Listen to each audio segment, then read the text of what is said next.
Locomotive Breath was, I mean, musically is obeying the need for, you know, a fairly straight-ahead kind of rock-type piece in the sort of tempo that's, you know, good in an encore sort of context.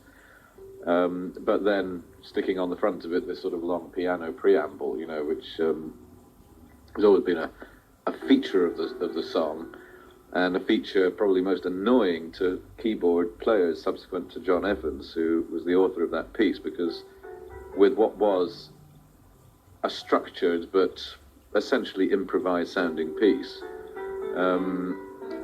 they've had to learn to play it more or less note for note, because it is so much of the song. You've actually got to play this. If you start just doing something vaguely in that vein, it just doesn't work. And the punchers actually know. I mean, they spot it as well if it isn't right. So keyboard players have actually had to learn this, and they hate it, you know. Now, having said that, I'm not running it down at all. I mean, what John actually played on there, I think, is even now, and I have heard it fairly recently, I mean, I think it is actually a very nice piece of music, you know, in the sort of slightly crazy twilight zone between classical music and the blues. It really works well, and you can almost sing along to it, which is probably the best way of describing all of our music. You can almost sing along to it.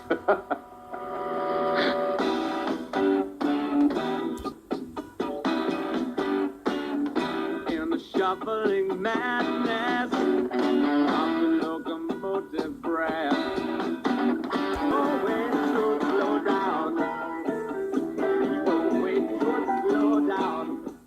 Thematically, the song is just raging on, I'm sure, an hitherto oft-used idea of sort of taking the the idea of a train, with which I seem to have had some obsession over the years, looking at some of the song lyrics, taking the idea of this train, this runaway, out-of-control train, being like life, you know, and being on board this train, not with any means of really controlling where it's going or how fast it's going or what the outcome's going to be, but nonetheless being on this train of life. I mean, it's terrible making it sound as serious and arty as you can't help but make it sound when you try and analyse it, but that's, I suppose, in a nutshell, what the song is about. And I'm not sure if people listening to it are really sort of thinking about that, because in that kind of a song, it's not really asking you to pay that much attention to the lyrics. It's actually asking you to sort of tap your feet or stamp your feet or whatever. I mean, I would imagine probably a lot of people who might quite like that song would not be terribly aware of what the lyrics were about.